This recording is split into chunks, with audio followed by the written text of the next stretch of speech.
Hey guys, how's it going? Hope you're doing well. My name is Crown, and today I'm going to read you some very interesting stories that I hope that you're gonna love. And now, without further ado, let's go!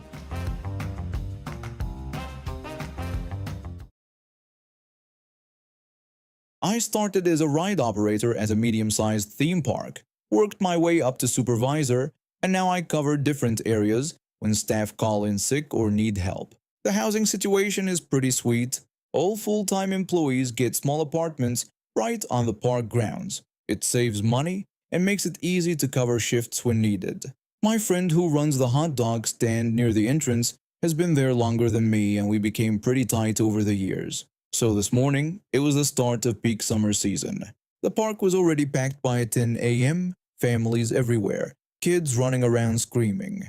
I was on my lunch break sitting in the staff area enjoying my sandwich and chips like the unhealthy person I am when my radio crackled to life. My friend called me over the radio and told me she had hurt her leg pretty bad.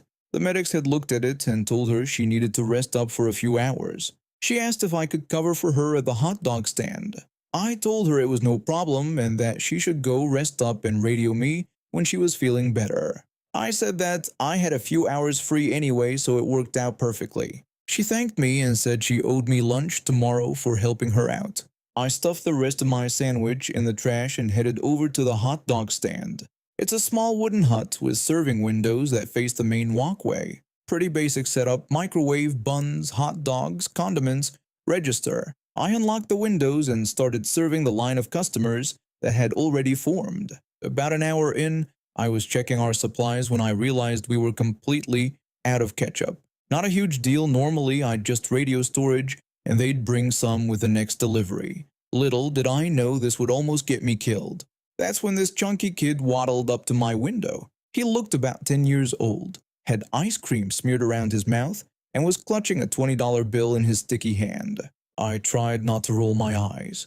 Kids at this place are usually pretty messy. But hey, kids will be kids. The kid demanded a jumbo hot dog immediately, using a really rude tone for someone his age. His attitude caught me off guard, but I turned to make his order anyway. When I was preparing the food, he started complaining that I was taking too long and that he was hungry. I tried to keep things light by making a joke about patience, telling him to be patient and the food would be ready soon. Management tells us to joke around with customers and keep the atmosphere fun. The kid snapped back that he wasn't young and just wanted his food now. Under my breath, I said something about turning him into a hot dog if he didn't chill out. I finished microwaving the hot dog, shoved it in a bun, and handed it over. We served them plain, no cheese, onions, or anything fancy. He gave me the money, but just stood there staring at me. The kid then asked where the ketchup was and accused me of forgetting it.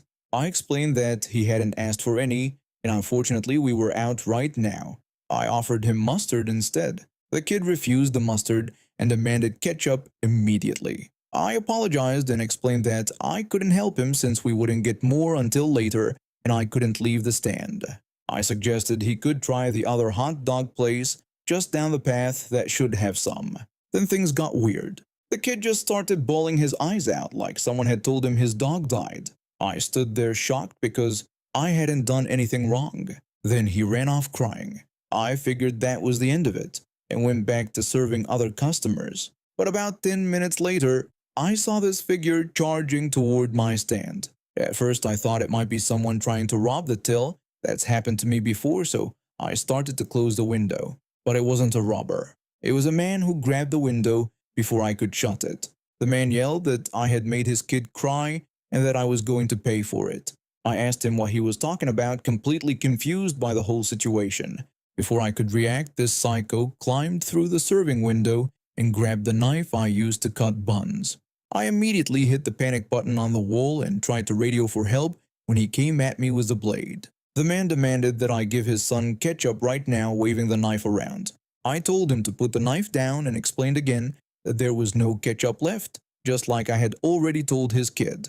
The man said he didn't care and repeated his demand for ketchup for his son. This maniac was holding a knife to my throat over condiments. I slowly started backing away and told him I'd check the storage area in back to see if we had any hidden away. Long he stayed put. I was hoping security had heard my panic button.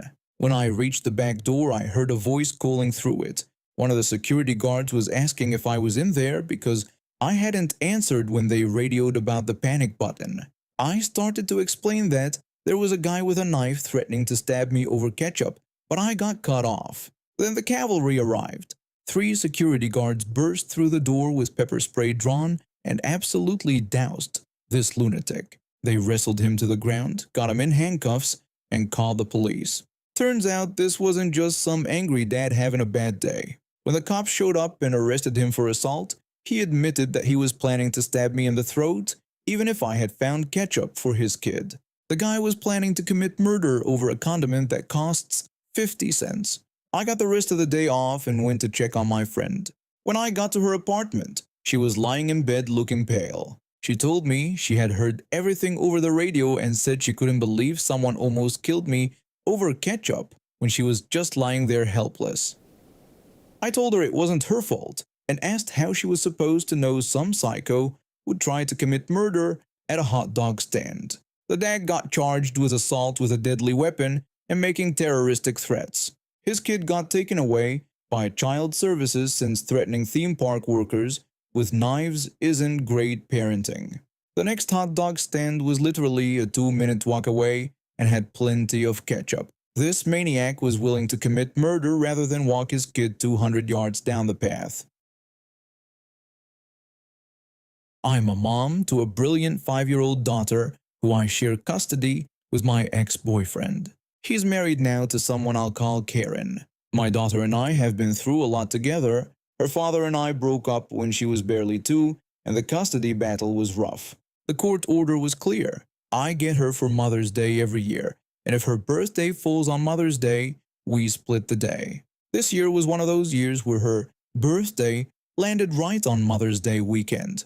My daughter has always been smart. She started talking in full sentences at 18 months, reading by age 3, and has an amazing vocabulary. She's in the gifted program at school now at 13 and reads at a high school level. When she's upset about something, she usually tells me right away. That Friday, when I picked her up for our Mother's Day weekend, something was wrong. She was quiet, withdrawn, and wouldn't look me in the eye. No matter what I asked, she just shrugged and said she was fine. This wasn't like her at all. I planned the perfect weekend. We had her birthday party on Saturday with horseback riding, which she loves, and I got her favorite ice cream cake. We talked about our Mother's Day plans, how she and my husband were going to make me breakfast in bed. Then we go to my friend's gathering and finish the day at my in-laws' house for dinner. Sunday morning started with my phone ringing at 7 a.m. I was still asleep, so I didn't answer. When we finally got up at 8:30 a.m., I had 5 missed calls and just as many voicemails, all from Karen. I listened to the first one and regretted it. Karen was screaming into the phone about how I needed to make my daughter call her right now to wish her happy Mother's Day. She kept saying it was her day too, and that I was being a selfish witch who didn't understand that she deserved this courtesy. The other voicemails were more of the same angry ranting. I decided to ignore her. I turned off my phone and focused on having a beautiful Mother's Day with my family. My daughter made me breakfast in bed. Well, her version of breakfast, which was Pop-Tarts and chocolate milk. It was perfect and so sweet that she tried so hard. She gave me handmade cards and little gifts she'd made, and I felt so loved. We got ready and headed to my friend's gathering. It's this wonderful event where families do activities together before the kids go off to their own area for crafts and games. Everything was going great until my friend came to find me with a concerned look on her face. My friend told me she needed to talk about something that had just happened with my daughter. When I asked if I should be worried, she said I should probably document whatever she was about to tell me. She explained that during the craft time, the kids were talking about honoring their mothers, and one child mentioned that telling the truth was a way to honor parents. That's when my daughter asked what to do if the mommy lies to you. When my friend asked what she meant, my daughter explained that Karen had told her that I wanted to kill her when she was in my belly and that her dad had saved her life.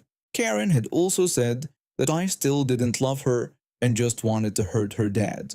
My daughter told my friend that she didn't think that was true. My friend asked when this happened, and my daughter said Karen told her this on Friday when I picked her up. Karen had also said that I didn't deserve to have her for Mother's Day because I wasn't her real mommy. I felt like someone had punched me in the stomach. My friend reassured my daughter that I loved her very much and would never hurt anyone, and encouraged her to talk to me about it later. I was furious but tried to keep it together for the rest of the day. When I turned my phone back on, I had 27 missed calls and 18 voicemails from Karen. I handed my phone to my trusted friend and asked her to listen to them for me. She deleted every single one, saying they were just more of the same ignorant ranting. I managed to put on a smile and enjoy the rest of our Mother's Day, but I told my husband everything that evening. Monday morning, I was on the phone with my attorney. He asked my friend to write down exactly what my daughter had said so we could use it as evidence of emotional abuse. When it came time to drop my daughter off at the end of the weekend, Karen was there waiting. The exchange was supposed to happen at a big box store parking lot. When we got there, Karen started scolding my daughter for not calling her on Mother's Day to wish her happy Mother's Day. Then Karen turned to me and told me that I needed to learn how to co-parent properly. I just wanted to get through the exchange peacefully, but Karen had other plans. She started yelling at the top of her lungs right there in the parking lot, drawing stares from other shoppers. Karen screamed that I was just a great egg donor, but that she was obviously my daughter's real mom. She was trying to get random strangers to agree with her. I decided I'd had enough. I gave my daughter a big hug and kiss, told her to have a wonderful time with her dad, and started walking to my car. That's when things got crazy. Karen handed my daughter over to her dad and followed me to my car, screaming the whole way. I got in and started backing out, hoping to just drive away from the situation. But Karen wasn't done. She started pounding on my car windows with her fists, yelling through the glass. I turned my radio up as loud as it would go to drown her out and slowly backed out of the parking space. She chased my car through the parking lot before some bystander stopped her. 2 hours later, I got a call from the police. Karen had filed a report claiming I hit her with my car and wanted to press charges. They asked me to come back to the store to sort everything out. I grabbed my husband just in case they arrested me, and we drove back to the store. The manager happened to be my brother-in-law, so he called in a manager from another location to avoid any appearance of bias. My daughter was sitting in her dad's car while Karen was in the back of an ambulance, putting on quite the performance about how I had run her down with my car. She was even claiming I almost hit my own daughter. After the police reviewed the security footage and took my statement, they gathered everyone together. An officer stayed with my daughter while we talked. The officer asked Karen if she realized all the trouble she had caused. I was confused and asked what he meant. Karen was practically glowing with satisfaction, thinking the officer was talking to me. But then, the officer clarified that he was talking to Karen, not me. Karen's voice went up about 3 octaves into what I can only describe as her hyper-Karen voice when she asked what he meant. The officer explained that calling the police to file a false police report was illegal and that he was inclined to arrest her right there. He said she had not only lied about being hit by my car, but also lied about my daughter's whereabouts, her own actions, and had been harassing me. Karen insisted that I had tried to hit her and that the cameras saw it. The officer explained that he had reviewed the cameras and they showed her chasing me down and hitting my car multiple times with her fists before I drove off. He reminded her that she had said when they arrived that she wasn't leaving without an arrest, so he pulled out his handcuffs and told her to turn around. Karen started screaming about why she would get arrested and that she had done nothing wrong. She accused me of lying and somehow doctoring the cameras. My ex-boyfriend looked exhausted and asked the officer if there was anything they could do to make this go away, since he couldn't afford to bail her out. The officer said she could start by apologizing and then he could write her a hefty ticket for disturbing the peace instead of arresting her. My ex-boyfriend told Karen to just apologize and that he didn't care if she was even sorry. Karen apologized while crying hysterically and begged the officer not to let her daughter see her in handcuffs. I corrected her and said she meant my daughter and his daughter, pointing to my ex-boyfriend. Karen kept insisting that my daughter was hers too. The officer released her with a ticket for nearly $500 and a court date. Before they left, he made sure I got to give my daughter another hug and kiss. Plus, I bought her a juice from the store because she was upset about all the commotion. A few weeks later, we all ended up in court. When it was Karen's turn to speak, she told the judge that I had started everything by not answering my phone on Mother's Day so she could receive Mother's Day wishes from my daughter. The judge scoffed and upheld the fine. Then he said he was adding 20 hours of community service unless she could give him a good reason why he shouldn't. Karen told the judge that she was just a young woman with a lot of emotions who didn't intend to cause a problem. She said she didn't deserve to be held accountable for her actions when she was obviously distressed by the events earlier in the week. She insisted that the judge couldn't do this to her because she was a good woman.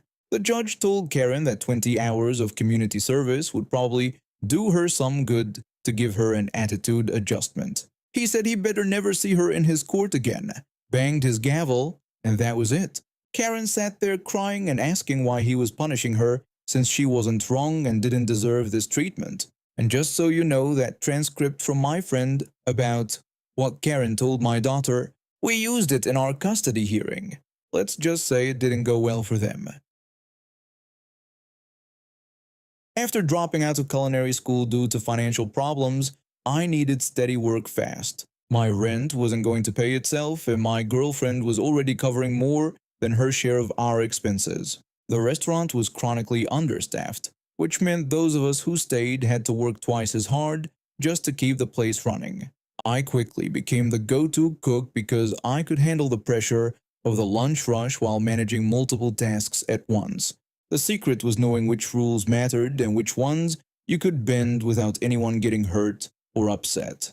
Management understood this reality. They knew we had to cut some corners to keep customers happy and food coming out fast. One of those corners was the rice preparation rule that said we had to rinse the raw rice 3 times until the water runs clear. The wording was vague and confusing. Did it mean 3 times and until clear, or 3 times or until clear? Nobody really knew, and honestly, nobody cared as long as the rice tasted good and we never ran out. Most days I'd give the rice 1 or 2 quick rinses before throwing it in the cooker. The rice always turned out perfectly, customers never complained, and we never had to tell anyone we were out of rice. Everyone was happy with this system, including the managers who saw our good numbers and smooth operations. That peaceful arrangement lasted for months, until one particular day when our assistant manager decided to become a stickler for every single rule in the book. She had worked her way up through the ranks,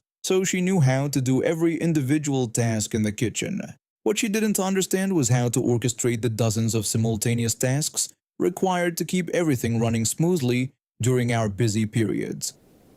I had mastered that skill through months of trial by fire. The morning started normally. I was preparing for what I knew would be a hectic lunch shift, getting all my prep work done while the restaurant was still quiet. I was at the rice station doing my usual quick rinse routine when she approached me. She told me to make sure I rinsed the rice until the water ran clear. I looked up at her with a neutral expression and claimed that I always did that, even though we both knew I was lying. We both knew I was lying, and she knew exactly why I was lying. She understood that following the rule to the letter would slow down rice preparation significantly, and she knew I was the only cook who could guarantee we'd never run out of rice during the rush. If we ran out of rice, her day would become a nightmare of angry customers and corporate phone calls. She had a perfect opportunity to let this slide and maintain our successful system. Instead, she doubled down. She told me she knew I didn't follow that rule and insisted I keep rinsing the rice until the water ran clear. She said that before I put the rice in the cooker, I needed to find her and show her that the water was running clear. I stared at her for a moment, then told her I understood. I would keep rinsing the rice until the water ran clear. I started the process exactly when she requested. Fill the large pot with rice and water, agitate the grains around, lift out the perforated inner pot, and dump out the cloudy water. After 3 rinses, the water still looked like watered-down milk. She was standing nearby watching my every move. She asked me if the water looked clear, and the question was obviously meant to make a point rather than get an actual answer. I could see she was satisfied that she'd made her point, so she walked away to handle other tasks. I kept rinsing. The process was mind-numbing. Fill, agitate, drain, repeat. Fill, agitate, drain, repeat. When I continued this ridiculous task, I started counting each rinse. The rice grains began breaking apart from all the agitation. What started beautiful long-grain rice was slowly turning into a mushy, broken mess. Meanwhile, all my other prep work was falling behind schedule because I was stuck at the sink performing this pointless ritual. After what felt like forever, she returned to check on the kitchen's progress. She seemed surprised that I was still rinsing rice. The timing couldn't have been more perfect. I lifted the inner pot and dumped out the water right in front of her. Then I asked her if the water looked clear to her. When the slightly cloudy water, which now looked more like watered-down rice milk, went down the drain, she quietly admitted that no, it didn't look clear. I stepped back from the sink and looked her directly in the eyes. I asked her how many times she thought I had rinsed the rice. She guessed 7 times, but I told her to try 37 instead. I wasn't exaggerating even a little bit. I had been counting every single rinse. I explained that I had rinsed the rice 37 times, and the water was still not running clear to her satisfaction. Then I asked if I should continue. She looked down at what used to be rice and was now closer to broken grain mush. I could see the wheels turning in her head when she realized the impossible situation she created for herself. She couldn't tell me to keep going because a few more rinses would turn our rice into something resembling grits. But she also couldn't tell me to stop because that would mean abandoning the very rule she'd insisted I follow perfectly. She couldn't fire me for insubordination, even though we both knew this was exactly that. She had scheduled me to work the entire day shift, and she knew perfectly well that she couldn't handle the lunch rush without me.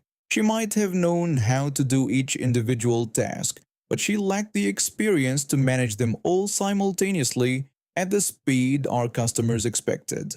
She stood there for a long moment, staring at the destroyed rice. Clearly realizing she backed herself into a corner was no good way out.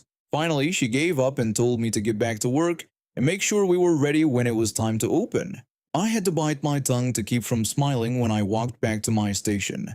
The destroyed rice went straight into the trash, and I started a fresh batch with my usual 2-rinse method.